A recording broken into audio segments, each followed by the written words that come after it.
unsur karbon, hidrogen, oksigen yang tentu dia unsur-unsur ini akan bergabung membentuk suatu senyawa seperti CO2, H2O dan sebagainya. Ya. Nah, karena nutrisi atau makanan yang dibutuhkan oleh tanaman itu berupa elemen, maka dia juga disebut sebagai soil minerals, ya. Jadi mineral tanah, ya, mineral tanah. Jadi semua makanan tumbuhan itu berasal dari mineral yang ada di dalam tanah. Walaupun ada gas, ya, CO2 yang diperlukan oleh tumbuhan untuk melakukan fotosintesis, itu berasal dari udara, ya, berasal dari udara. Nitrogen juga diperlukan, tetapi nitrogen hanya bisa diambil dari dalam tanah, yang dari luar atau dari atmosfer tidak bisa, ya, kecuali diambil dulu atau diikat dulu oleh bakteri yang bersimbiosis dengan tanaman. Nah, pada topik ini nanti akan dibahas mengenai bagaimana tanaman mendapatkan nutrisi, kemudian bagaimana mendistribusikannya, dan kemudian juga metabolisme dan kegunaan dari nutrisi mineral tersebut. Ya. Jadi mineral adalah elemen anorganik. Ya.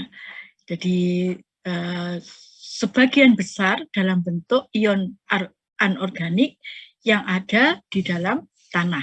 Jadi kita menyebutnya itu sebagai mineral. Semua bentuk ion anorganik yang ada di dalam tanah.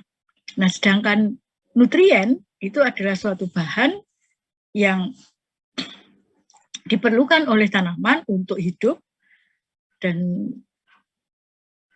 untuk keperluan hidup itu tanaman akan mengubah mineral tadi menjadi komponen organik yang digunakan untuk tumbuh. Ya, jadi bedanya mineral dan nutrien itu, kalau nutrien itu lebih kompleks karena senyawa-senyawa itu nanti akan disintesis oleh tanaman membentuk senyawa organik. Ya. Nah, nutrisi mineral diklasifikasikan menjadi 4 bagian utama berdasarkan pendekatan yang berbeda-beda. Yang pertama adalah jumlah yang diperlukan atau keberadaannya di dalam tanaman. Jadi berapa jumlah mineral itu yang diperlukan oleh tanaman. Kemudian bagaimana mineral itu di metabolisme sehingga dia bisa berfungsi atau berperanan sebagai nutrisi. Ya. Yang ketiga, diklasifikasinya berdasarkan fungsi secara biokimia, ya, dari nutrisi mineral tersebut. Dan yang keempat adalah pembagian berdasarkan mobilitas mineral yang ada di dalam tanaman. Jadi mobilitas mineral itu selama dia berada di dalam tubuh tanaman. Nah, berdasarkan jumlah yang dibutuhkan, maka mineral dibagi menjadi 2, yaitu makronutrien atau mineral makronutrien dan mineral mikronutrien. Ya, kalau makronutrien sesuai dengan namanya, mineral-mineral ini dibutuhkan dalam jumlah banyak. Sedangkan mineral mikronutrien, mineral-mineral yang dibutuhkan dalam jumlah sedikit. Nah, apa saja yang digolongkan ke dalam makromineral, yaitu hidrogen, karbon, oksigen, yang ini diperoleh dari air atau karbon dioksida. Ya, jadi unsur-unsur karbon, hidrogen, dan oksigen itu dipenuhi dari air dan CO2. Nah, sedangkan yang diperoleh dari dalam tanah yang diperlukan dalam jumlah banyak adalah nitrogen, potasium itu kalium, kemudian kalsium, magnesium, fosfor, sulfur, dan silikon. Ya. Jadi ini perlu kalau bisa dihafalkan ya untuk makronutrien karena tidak banyak ya. HCO itu jelas. Nah ini kebutuhannya yang paling banyak adalah karbon dan oksigen. Ya, konsentrasi di bahan kering, ya kalau kita menganalisis bahan kering tanaman, kandungan karbon dan oksigen ini adalah paling tinggi. Lalu kemudian hidrogen 6%, karbon dan oksigen itu 45%, dan berikutnya yang tinggi itu nitrogen, kalium, ini 1,5 dan 1,0. Yang lainnya di bawah 0,5%. Ya. Ini kebutuhan mineral bagi tumbuhan yang dibutuhkan dalam jumlah banyak atau makro mineral. Nah, sedangkan mikronutrien atau mineral mikronutrien itu diperlukan dalam jumlah sedikit yang tersusun atas klor, Fe atau besi, zat besi, kemudian boron, Mn, natrium atau sodium, kemudian Zn, Cu, Ni, dan Mo. Ya, saya kira ini semua sudah kenal kalau yang mengambil kultur jaringan untuk membuat stok mikronutrien itu harus ada senyawa-senyawa yang mengandung unsur-unsur ini secara lengkap. Ya, nah konsentrasi keberadaan mikronutrien yang ada di dalam tumbuhan itu paling banyak klor, kemudian disusul dengan Fe, ya, zat besi. Yang lainnya kecil, lebih kecil. Ya. Nah kemudian zat besi ini tidak larut air, oleh karena itu kalau kita mau membuat medium, zat besi harus dikelat. Nah, lalu bagaimana dengan kondisi di alam? Siapa yang menghelat? Siapa yang menghelat Fe? Ya, Fe itu ada di batuan, ya, ada di batuan. Ya, kalau dengan air dia akan lepas dari batuan, tapi dia tidak larut. Nah, supaya dia bisa larut dalam air, maka dia harus dikelat. Nah, siapa kalau di alam, di litosfer atau di tanah itu siapa yang menghelat Fe? Ada senyawa yang dihasilkan oleh mikroba yang mampu menghelat Fe, ya, yang mampu menghelat Fe. Jadi oleh karena itu peranan mikroba di dalam tanah itu sangat penting. Ya. Mikroba di dalam tanah itu diversitasnya atau macamnya banyak sekali, ya, baik yang menguntungkan maupun yang merugikan. Karena mikroba-mikroba itu bisa patogen terhadap tanaman, tetapi bisa juga sebagai pembantu, ya, membantu tanaman untuk menyediakan ini mineral-mineral yang ada di dalam tanah, ya, supaya bisa diserap oleh tanaman dan juga terutama juga bisa larut di dalam air. Ya. Ini mikronutrien. Ya. Defisiensi nutrisi itu akan terjadi apabila konsentrasi nutrisi turun di bawah kebutuhan dasarnya. Ya, jadi kalau mineral yang ada di dalam tanah itu berkurang atau bahkan tidak ada, maka tanaman akan mengalami defisiensi. Nah, defisiensi ini akan menyebabkan terjadinya fenomena kelainan yang terjadi pada tumbuhan yang bisa diamati, ya, bahkan kadang-kadang juga memiliki karakteristik yang spesifik. Ya. Nah, itu menunjukkan bahwa bahwa simptom atau kelainan pada tumbuhan itu menunjukkan defisiensi salah satu atau beberapa nutrisi yang hilang atau yang berkurang. Nanti kita juga akan lihat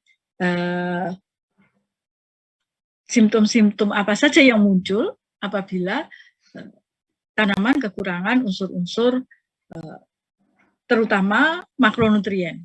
Ya, terutama makronutrien itu bisa diamati dengan jelas secara visual. Nah, kapan tanaman itu mengalami defisiensi? Ini adalah suatu grafik nutrien defisiensi versus sufisiensi. Jadi kekurangan versus kecukupan. Ya, kecukupan. Nah, di daerah sebelah kiri ini adalah zona defisiensi. Zona defisiensi di sumbu Y ini menunjukkan pertumbuhan ya, persen maksimum ya, dan di bagian tengah ini adalah zona kecukupan ya, adequate zone, dan kemudian yang paling kanan ini adalah zona toksisitas atau toxicity zone.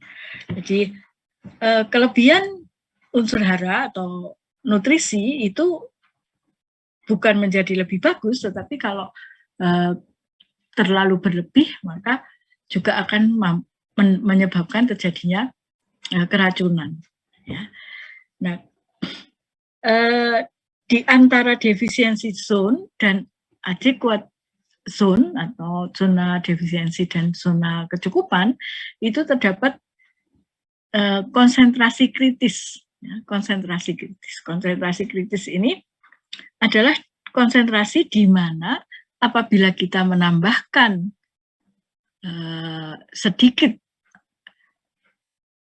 nutrisi, maka dia akan menuju kepada zona yang kecukupan. Ya. Nah, apabila dia ditambahkan, maka dia akan mengalami pertumbuhan yang normal, ya, yang normal. Zona kecukupan ini cukup lebar, ya, cukup lebar dibandingkan dengan defisiensi zone. Ya. Jadi kalau tanaman itu kekurangan unsur tertentu, kemudian kita tambahkan, maka dia akan normal, ya, normal, dan penambahannya itu juga bisa kita tambahkan dari sedikit, ditambah sedikit, tambah sedikit, sampai range yang cukup luas, ya, cukup luas. Nah, baru kemudian pada titik tertentu kecukupannya ini menjadi keracunan. Ya. Nah, ini adalah konsentrasi kritis, itu adalah konsentrasi di mana apabila kita menambahkan senyawa pada tanaman yang defisiensi, maka dia akan mampu tumbuh normal dan berada pada zona kecukupan. Nah, pola dari defisiensi. Ya, pola defisiensi ini juga dipengaruhi oleh klasifikasi unsur hara berdasarkan mobilitas. Ya, mobilitas. Jadi ada lokasi di mana defisiensi itu menunjukkan bahwa unsur itu adalah mobile itu bisa bergerak, ya. Karena di dalam tubuh tumbuhan, mineral itu dari dalam tanah akan dibawa naik, ya, ke atas menuju ke seluruh bagian tubuh tumbuhan. Nah, ketika sudah sampai ke bagian tubuh tumbuhan, ya dia akan digunakan untuk metabolisme. Ya. Nah, tetapi apabila tanaman itu kekurangan atau defisiensi, misalnya kekurangan nitrogen, ya, kekurangan nitrogen, maka nitrogen yang ada di dalam tubuh tanaman tersebut akan dimobilisasi dari daerah yang cukup, dari daun yang cukup, misalnya katakanlah nitrogen itu disimpan di daun, jadi nitrogen yang ada di daun bagian bawah atau daun yang tua itu akan didistribusikan ke daun yang lebih muda. Itu kalau di dalam tanah kekurangan nitrogen. Jadi, nah nitrogen ini adalah salah satu unsur yang mobile. Jadi dia dapat bergerak. Nah, bergeraknya unsur-unsur dari daun yang tua ke daun yang lebih muda itu tidak melalui xilem, tetapi melalui floem. Nah, kita tahu bahwa semua unsur hara yang ada di dalam tanah itu akan dibawa ke seluruh bagian tubuh tumbuhan melalui xilem. Ya, hanya melalui xilem. Ya. Tetapi pergerakan unsur-unsur tertentu ya dari bagian satu ke bagian yang lain itu tidak dilakukan melalui xilem tetapi melalui floem. Ya, ini nutrient are redistribute in the floem. Nah, apa saja unsur-unsur yang mobile dan unsur-unsur yang immobile? Nah, ini contoh, bukan contoh, ini adalah unsur-unsur yang mobile. Nitrogen, kalium, ya, potasium, kemudian magnesium, fosfor, klorin, kemudian natrium atau sodium, kemudian Zn dan molybdenum. Ya, molybdenum. Kemudian yang immobile atau tidak bergerak adalah kalsium, sulfur, zat, boron, dan CO atau koper. Ya.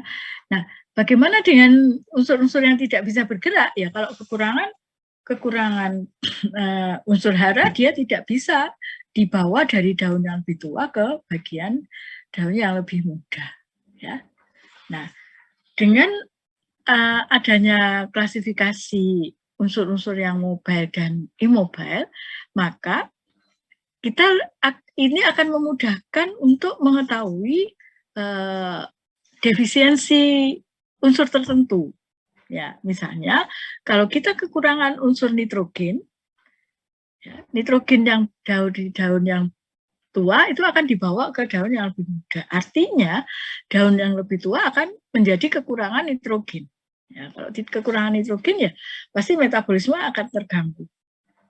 Nah, kalau terganggu karena nitrogen itu banyak sekali diperlukan untuk sintesis protein, ya, enzim dan sebagainya juga untuk membentuk klorofil, maka gejala defisiensi pada unsur yang mobile itu tampak pada daun bagian bawah, ya, atau daun yang sudah tua, ya, daun yang sudah tua. Nah, sedangkan kalau ada gejala untuk kekurangan unsur yang immobile, yang tidak bergerak, berarti fenomenanya atau simptomnya akan bisa diamati pada daun yang lebih muda. Ya kan? Karena ketika di litosfer atau di tanah itu tidak ada unsur tersebut, dan kemudian unsur-unsur itu ada di bagian daun yang lebih tua tetapi tidak bisa dibawa ke daun yang lebih muda, maka akhirnya ya simptom defisiensi itu tampak pada daun yang lebih muda. Ya. Nah, ini yang itu diamati pada daun yang unsur yang immobile. Ya. Nah, kemudian pembagian mengenai esensiality dari nutrisi mineral. Ya. Jadi, mengapa sih tanaman itu membutuhkan unsur-unsur yang esensial? Jadi, unsur makro dan mikro itu dikatakan sebagai unsur yang esensial. Ada yang masih ingat fisiologi tumbuhan S1? Mengapa unsur-unsur makro dan mikro itu disebut sebagai unsur yang esensial. Jadi nutrisi yang esensial.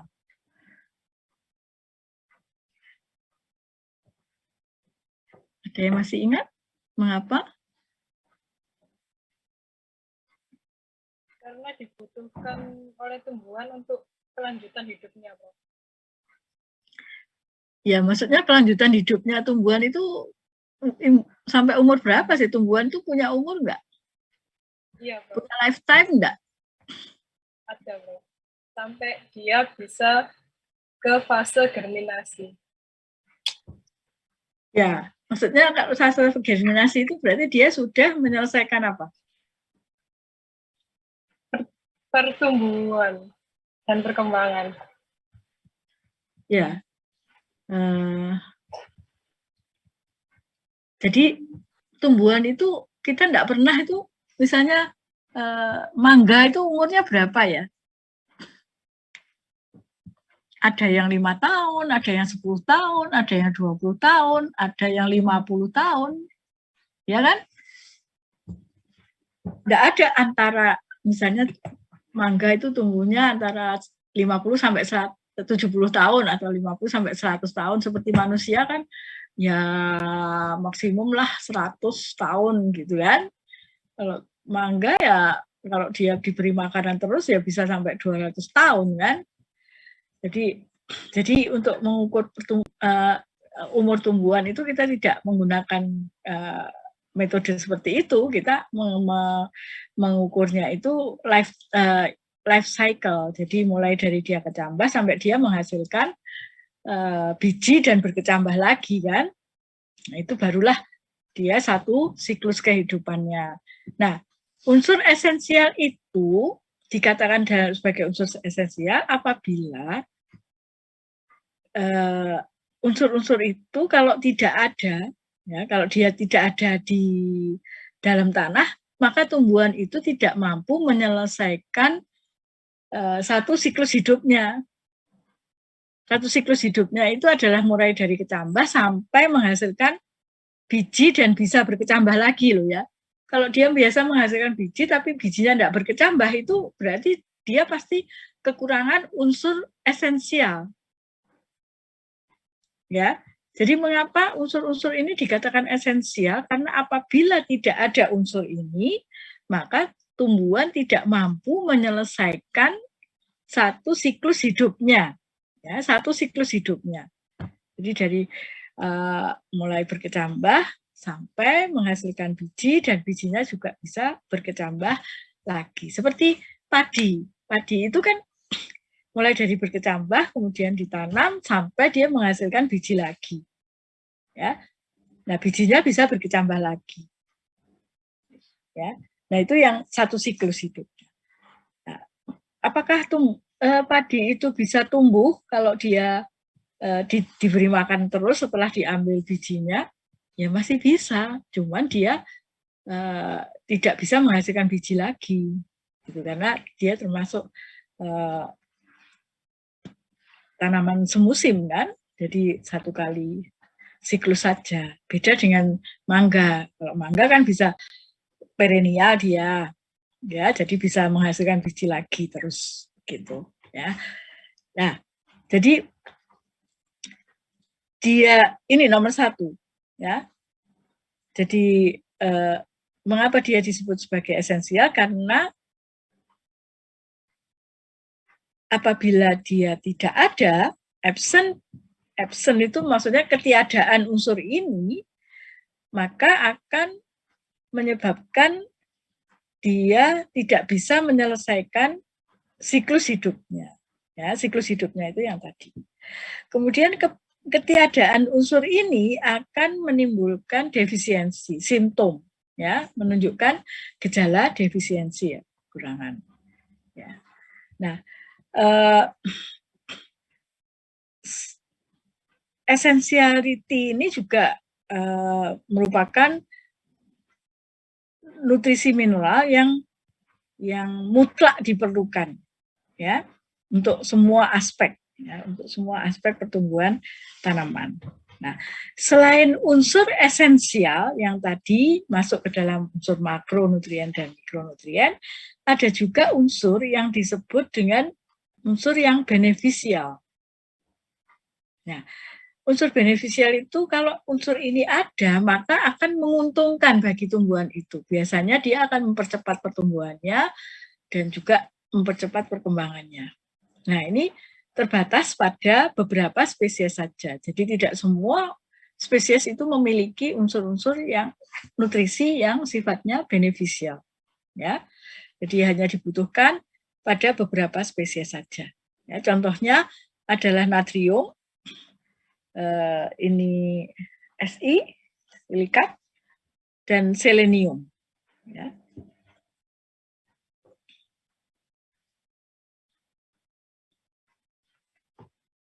Nah, nutrisi mineral esensial atau yang tadi makronutrien dan mikronutrien itu dibagi menjadi 4 kelompok. 4 kelompok. Ya. Berdasarkan fungsinya, ya, berdasarkan fungsinya. Kelompok pertama ini adalah kelompok unsur-unsur yang menyusun komponen organik pada tanaman. Jadi unsur-unsur yang menyusun komponen organik pada tanaman, dan juga tanaman akan mengasimilasi nutrisi ini melalui suatu reaksi biokimia yang melibatkan reaksi oksidasi dan reduksi. Ya, ini kelompok pertama. Kelompok kedua ini adalah mineral-mineral yang terlibat pada reaksi penyimpanan energi, ya, atau untuk menjaga integritas struktur dari tumbuhan. Ya, jadi tumbuhan itu kan punya bentuk, ya. Nah, itu integritasnya atau stabilitas dari bentuknya itu dijaga oleh mineral-mineral yang kelompok kedua ini. Nah, keberadaan di dalam tanaman itu bisa berwujud atau dalam bentuk fosfat atau borat atau silika dan ester. Dan elemen ini biasanya terikat pada kelompok OH dari molekul organik. Nah, ini adalah kelompok 1 dan kelompok 2. Kelompok 1 tadi adalah mineral atau nutrisi yang merupakan bagian dari komponen yang membentuk komponen karbon. Jadi nitrogen dan sulfur ini merupakan bagian atau dia akan terikat di dalam senyawa karbon. Nah, fungsinya nitrogen ini menyusun asam amino, amida, protein, asam nukleat, nukleotida, koenzim, ya, heksoamin dan sebagainya. Ya. Kemudian sulfur ini merupakan komponen dari asam amino, beberapa asam amino esensial yaitu sistein, sistin, metionin, ya, dan juga protein yang lain. Nah, fungsinya juga selain itu dia untuk merupakan bagian dari asam lemak, koenzim, ya, dan lain-lain, sulfur. Kemudian grup kedua atau kelompok 2 itu terdiri dari fosfor, silikat, dan boron, ya, yang berperan di dalam proses penyimpanan energi dan structural integrity, jadi integritas dari struktur. Ya. Fosfor ini merupakan komponen dari gula fosfat, ya. Asam nukleat juga ada fosfatnya, nukleotida juga, koenzim, ya, dan juga fosfolipid, ya, dan lain-lain. Kemudian silikat ini adalah dalam bentuk deposit atau bentuk silika pada dinding sel yang berkontribusi atau berperan dalam mekanisme penyusun dari dinding sel, ya, termasuk di situ juga kekuatan dinding sel dan juga elastisitasnya. Ya, kita tahu dinding sel itu tidak kaku, ya, karena dia juga bersifat elastis, karena apabila sel itu akan memanjang, maka dinding selnya juga akan ikut elastis untuk supaya air dan unsur-unsur hara yang lain itu bisa masuk untuk memperbesar ukuran selnya. Ya. Kemudian boron. Boron ini adalah senyawa yang kompleks dan berikatan dengan manitol, manan, polymanuric acid, dan bahan-bahan yang lain. Dan boron terlibat pada pemanjangan sel, ya, bersama-sama dengan silika juga sebagai penyusun dinding sel, dan boron ini pemanjangan sel bersama-sama dengan dinding sel dan membran sel. Ya. Boron juga berperan dalam proses metabolisme asam nukleat. Nah, kemudian kelompok ketiga ini ada di dalam jaringan tanaman dalam bentuk ion bebas atau terikat pada substrat seperti komponen pektin pada dinding sel tanaman. Ya. Jadi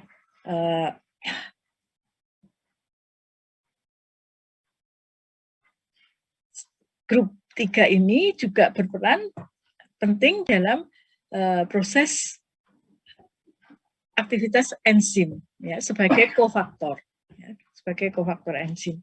Dan juga selain itu juga berperan dalam proses regulasi tekanan osmotik, ya, mengatur tekanan osmotik. Kelompok 3 ini tersusun atas unsur-unsur kalium, kalsium, magnesium, klor, Mn, dan sodium atau natrium. Kalium ini berperan dalam proses penyusunan enzim sebagai kofaktor. Jadi kalium ini adalah kofaktor dari lebih dari 40 jenis atau 40 macam enzim. Ya. Dan selain itu, selain berfungsi sebagai kofaktor enzim, kalium juga berperan sebagai kation untuk stabilitas tekanan turgor, ya, untuk menstabilkan tekanan turgor dan menjaga transport elektron, ya. Jadi sel electron neutrality itu osmotikum dari dalam sel dan luar sel itu juga dijaga oleh kalium. Kalsium ini merupakan bahan utama dari media-lamela dari dinding sel. Jadi dinding sel tumbuhan di bagian lamela tengahnya itu tersusun atas kalsium, dan dia juga dibutuhkan sebagai kofaktor dari beberapa macam enzim yang terlibat dalam proses hidrolisis ATP dan fosfolipid. Selain itu juga berperan sebagai second messenger pada regulasi metabolik. Ya, second messenger itu biasanya diperankan oleh protein, dan proteinnya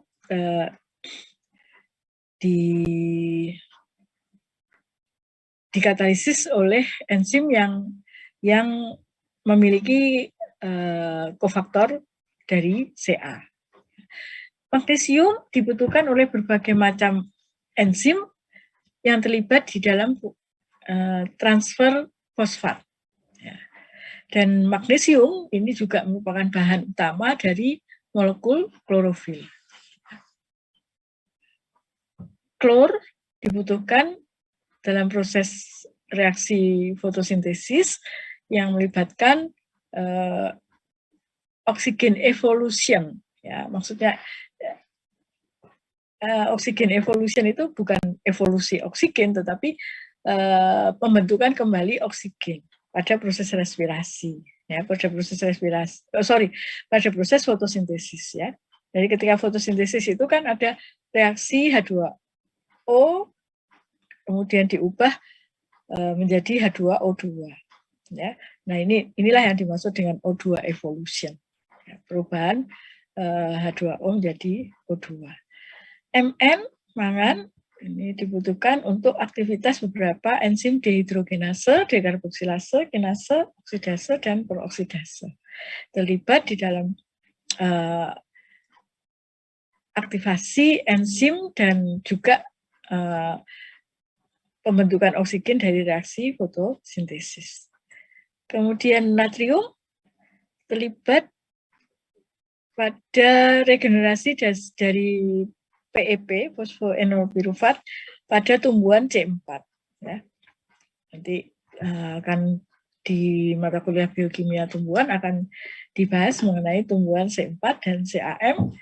Dan Na juga bisa menggantikan potasium atau kalium pada beberapa fungsi. Ini kelompok ketiga. Nah, kelompok 4 ini adalah unsur-unsur yang penting dalam reaksi yang melibatkan transfer elektron. Beberapa juga terlibat dalam pembentukan atau produksi enzim, produksi hormon, ya, terutama ZN. Dan juga terlibat pada proses fotosintesis pada reaksi terang, reaksi cahaya, yaitu CO atau Cooper. Nah, ini adalah kelompok 4. Jadi terutama terlibat dalam proses reaksi redox.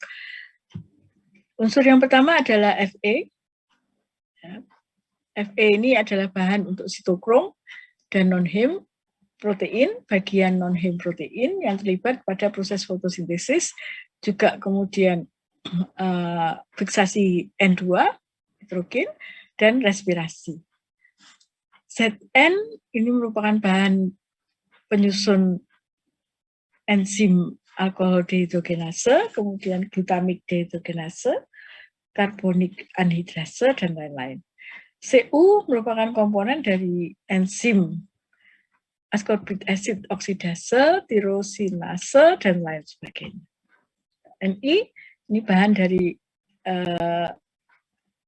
penyusun enzim urease, dan pada bakteri yang memfiksasi N2, Ni ini berperan dalam membantu mengaktifkan enzim hidrogenase.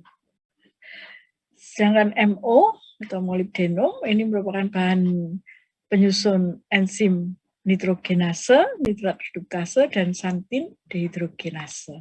Ya, jadi berdasarkan fungsinya, nutrisi tumbuhan dikelompokkan menjadi 4 kelompok. Ya. Nah, sekarang ada pertanyaan, bagaimana nutrisi itu diambil oleh tumbuhan? Ya. Yang di depan tadi saya sudah menyebutkan bahwa tumbuhan mengambil nutrisinya dari dalam tanah. Ya. Apakah tumbuhan juga bisa mengambilnya dari daun? Ya, ada beberapa unsur yang bisa diambil melalui daun. Ya. Biasanya secara artifisial, ya, disebut sebagai foliar application. Ya. Jadi artificial application ini atau foliar application ini biasanya yang digunakan atau yang dimasukkan atau disemprotkan ke daun itu unsur-unsur atau nutrisi-nutrisi yang yaitu zat besi, CO, Cooper, dan Mn, manganes. Nah, selain itu, nutrisi tanaman juga bisa diambil atau diserap oleh tanaman melalui asosiasi dengan fungi mycorrhiza, ya, mycorrhiza fungi. Ya, fungi ini akan membantu absorpsi akar dalam mengambil mineral-mineral yang ada di dalam tanah. Nah, tentu uptake by the root atau pengambilan nutrisi mineral oleh akar itu adalah yang paling banyak, ya, paling besar, ya. Yang utama, hampir 80% sampai 90% nutrisi mineral itu tanaman diambil dari akar. Nah, tanah itu akan mempengaruhi absorpsi nutrisi, ya. Terutama kondisi pH.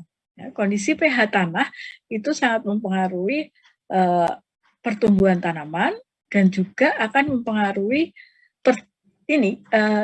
diversitas atau biodiversitas dari mikroba tanah. Mikroba tanah, kita tahu bahwa sebetulnya tanaman itu bisa nggak hidup tanpa mikroba, ya. Bisa, tapi tidak normal, ya.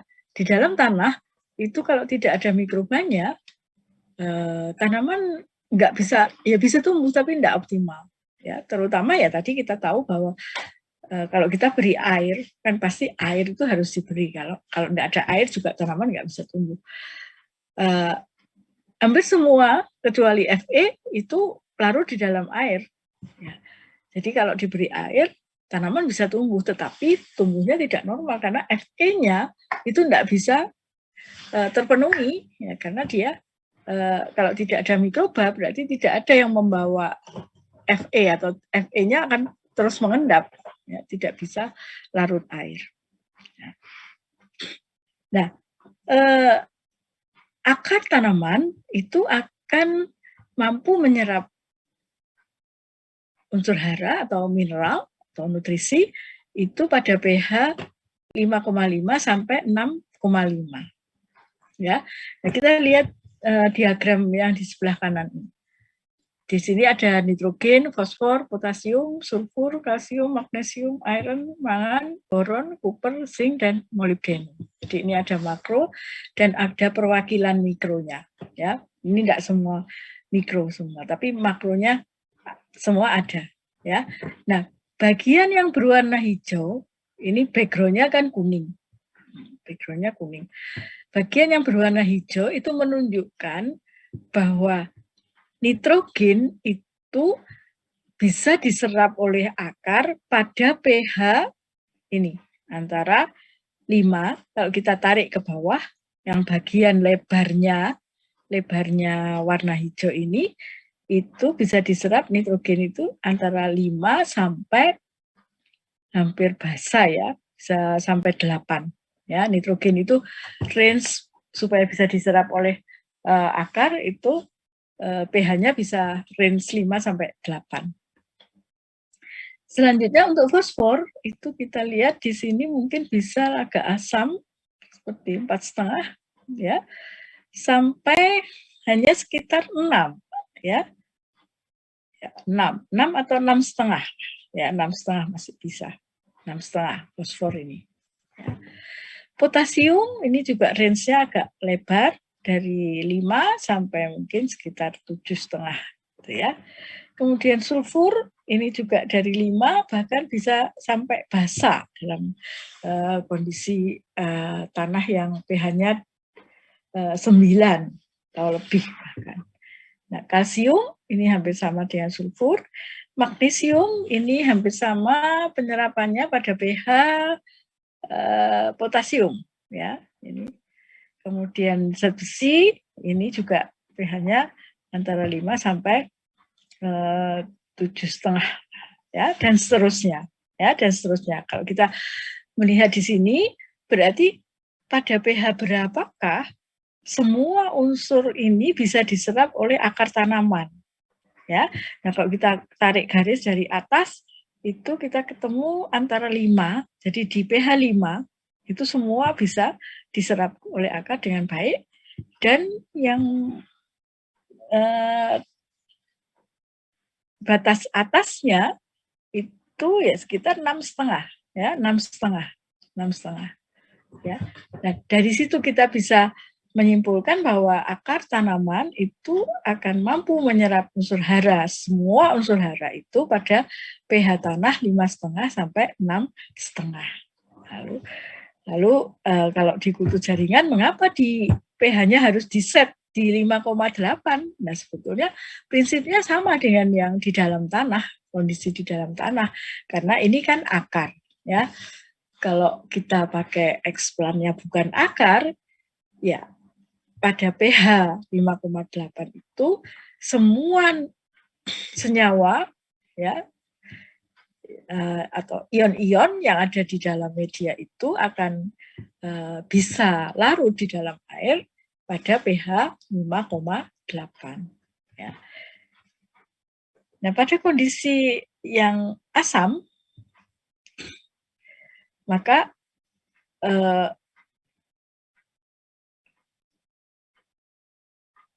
batuan, ya, batuan itu akan melepaskan potasium, magnesium, kalsium, dan mangan. Ya, mangan. Nah, ini batuan-batuan yang ada di dalam tanah itu adalah sumber mineral. Ya. Nah, batuan-batuan ini juga dipengaruhi oleh kondisi keasaman. Ya. Kalau dia kondisinya asam, maka beberapa unsur itu mudah dilepaskan. Ya. Kemudian proses dekomposisi yang dilakukan oleh mikroba, ya, untuk menguraikan senyawa-senyawa organik itu pada umumnya pH-nya rendah, ya, juga lebih suka jadi mikroba-mikroba dekomposer itu lebih aktif di dalam menguraikan senyawa-senyawa organik itu pada pH yang rendah. Nah, ketika terjadi hujan, maka hujan atau banjir, ya, itu akan menyebabkan kehilangan atau hanyutnya leach atau leaching, itu ion-ion itu akan hanyut atau lepas atau ya mengikuti aliran air, ya kan. Kalau banjir itu kan mesti ada bagian-bagian dari tanah itu yang larut di air. Nah, itu akan menyebabkan kehilangan unsur-unsur, ya, dan juga menyebabkan terjadinya kondisi yang menyebabkan pH-nya menjadi naik atau alkalin condition. Jadi menyebabkan kondisinya menjadi lebih basah, ya, lebih basah.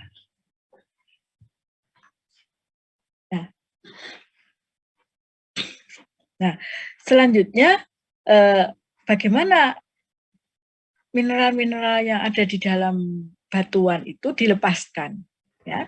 Jadi ini adalah gambaran dari batuan. Yang coklat itu adalah batuan, ya, atau tanah, ya, partikel tanah itu kita juga di sana juga ada mineral-mineral, ya. Jadi di dalam partikel tanah itu terikat unsur-unsur atau mineral-mineral yang bermuatan positif, ya, seperti magnesium, terutama partikel tanah itu tersusun dari ion negatif.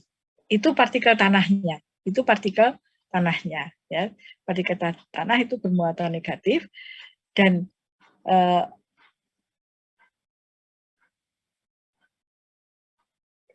unsur-unsur yang ada di permukaan tanah yang bermuatan positif itu akan terikat di partikel tanah dengan melepaskan, jadi dia akan berikatan dengan ion-ion negatif yang ada di partikel tanah. Jadi K+ ini akan masuk terikat pada partikel tanah yang bermuatan negatif.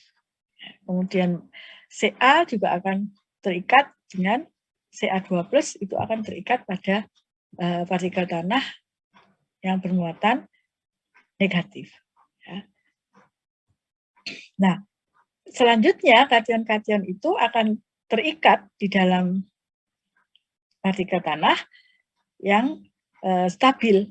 Ya. Nah, selanjutnya apabila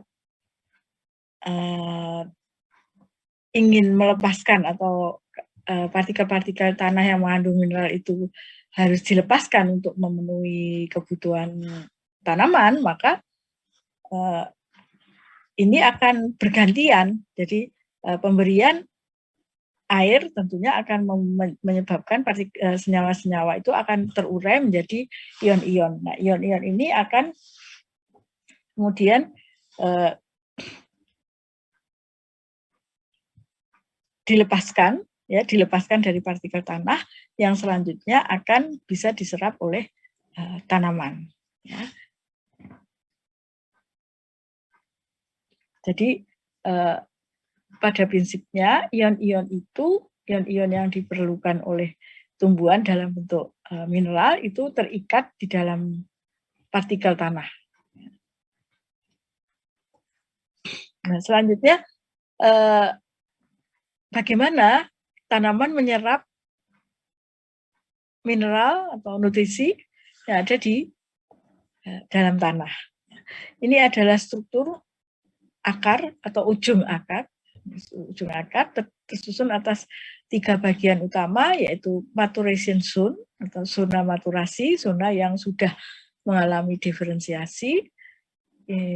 Di bawahnya adalah zona elongasi, adalah zona di mana terjadi pemanjangan dari sel-sel yang selanjutnya nanti setelah memanjang dia akan mengalami diferensiasi.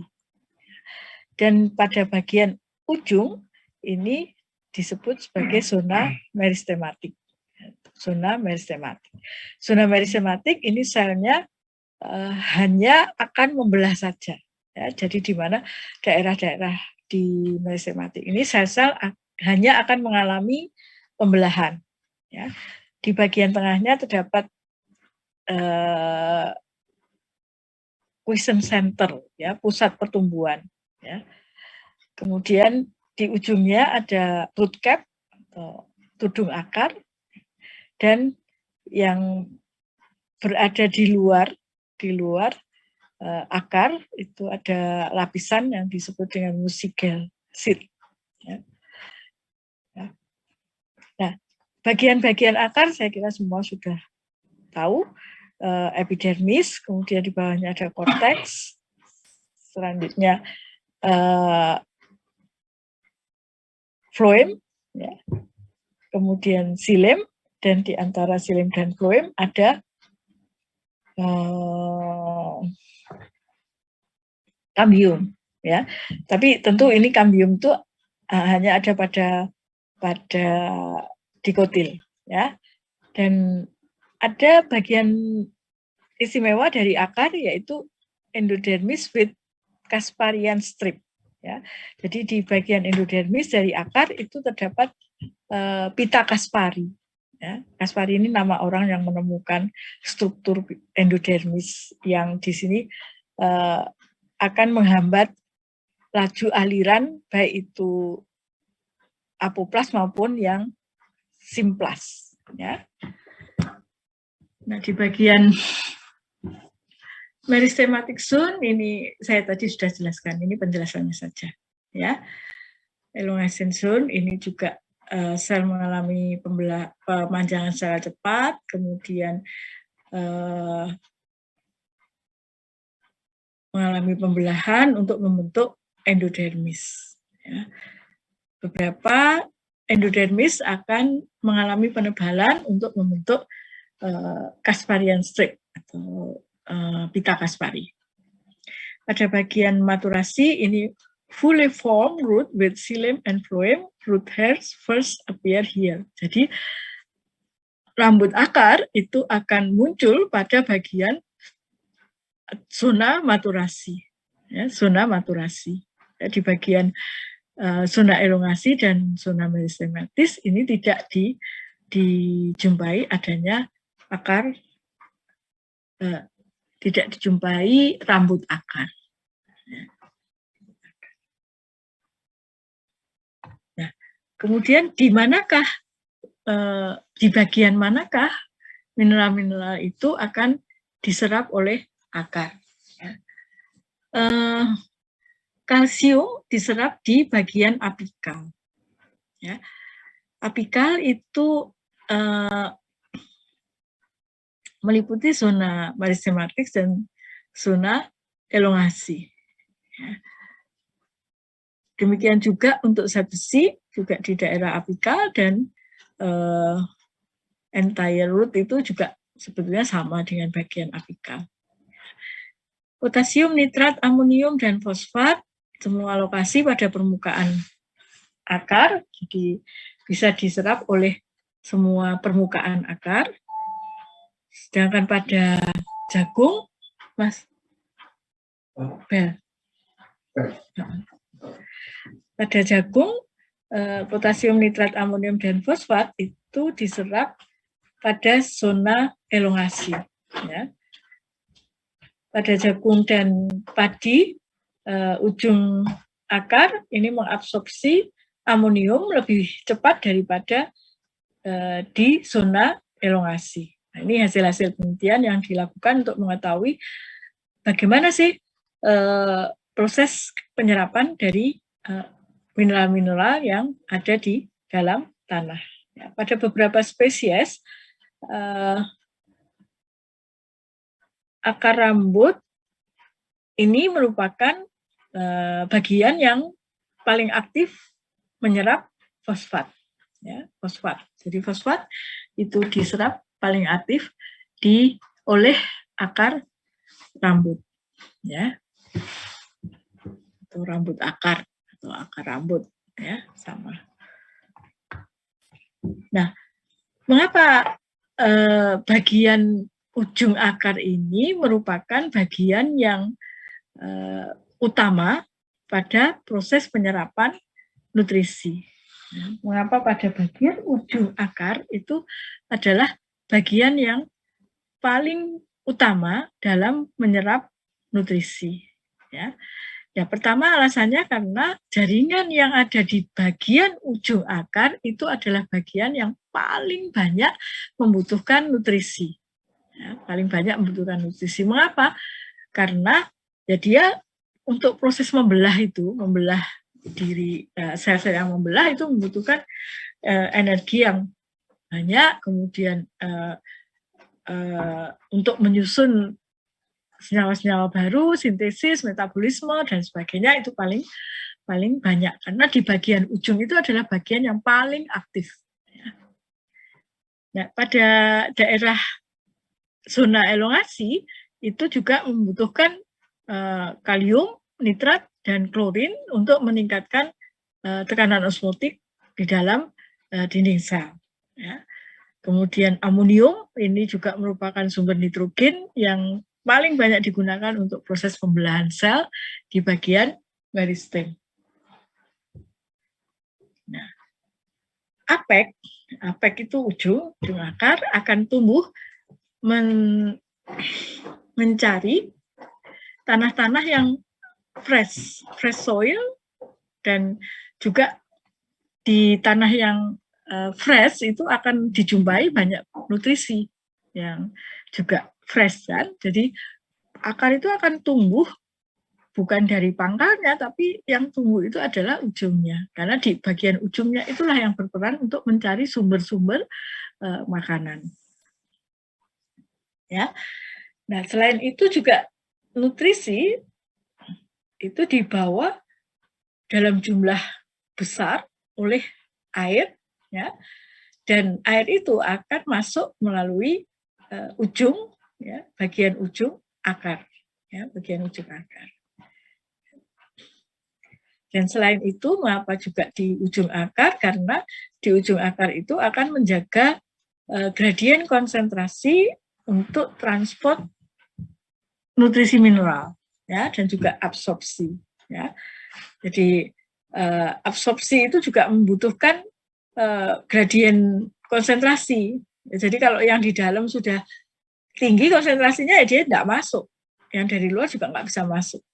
Nah, oleh karena itu harus dijaga supaya gradien konsentrasinya itu yang di dalam itu lebih rendah daripada yang di luar, supaya yang di luar itu bisa masuk, ya, diabsorpsi, memudahkan untuk absorpsi.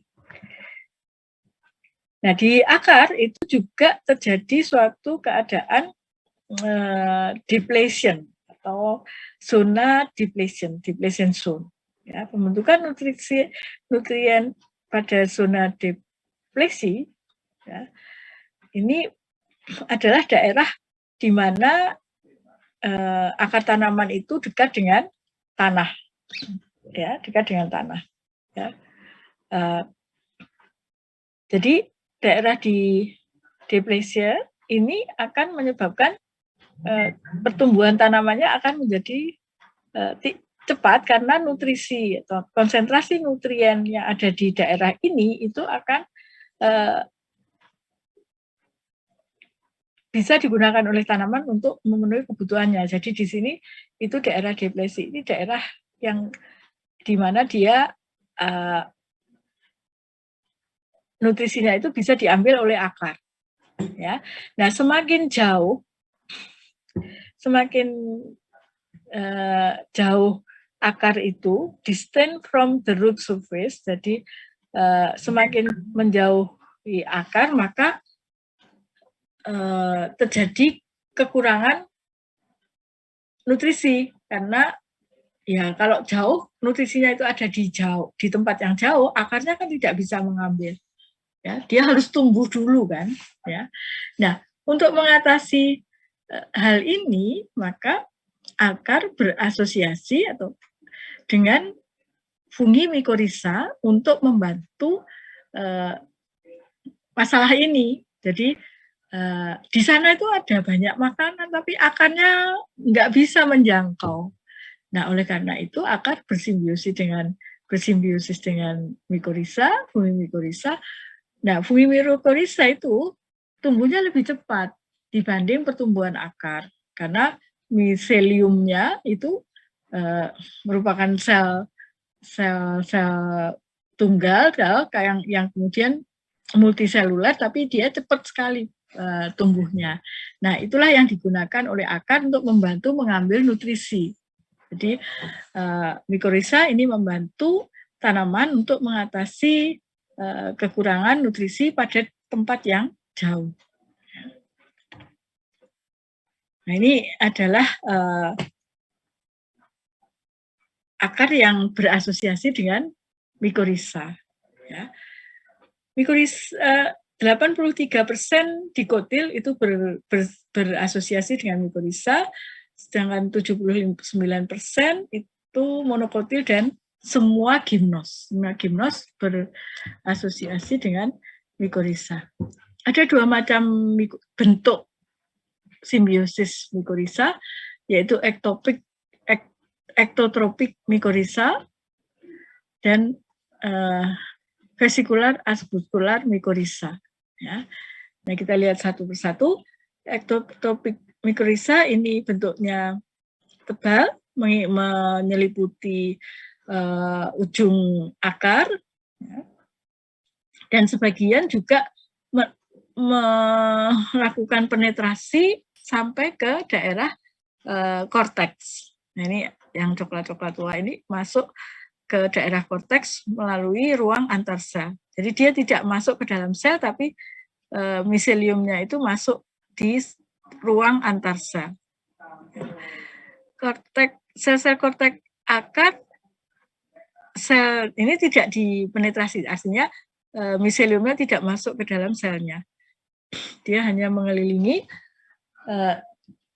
dan membentuk suatu zona yang disebut dengan Hartig net. Jadi ini yang ada di ruang antar sel ini disebut sebagai Hartig net. Kapasitas dari sistem akar untuk mengabsorpsi nutrisi ini akan menjadi lebih tinggi. Ya.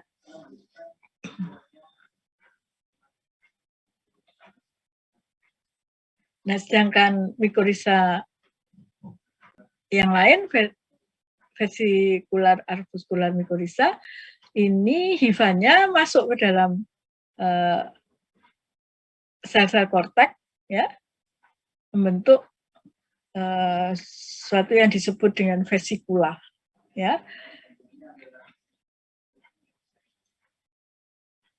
Nah, ini yang dalam bentuk bulatan-bulatan ini disebut vesikula, dan yang strukturnya bercabang seperti ini disebut sebagai arbuskula. Makanya dia disebut dengan vesikular arbuskular mikorisa. Ya, karena hifanya itu masuk ke dalam sel-sel korteks. Ya. Selain dia di luar, di ruang antar sel, tapi dia juga mampu masuk ke dalam sel. Ya. Nah, untuk reproduksinya dia membentuk chlamydospora, tapi berada di luar sel. Ya. Nah, masuknya fungi ini biasanya melalui rambut akar. Ya. Rambut akar, kemudian dia baru masuk dalam korteks. Nah, mikorisa vesikular arbuskular ini pada umumnya meningkatkan absorpsi mineral, terutama fosfor, Cu dan Zn. Ya, Cu dan Zn.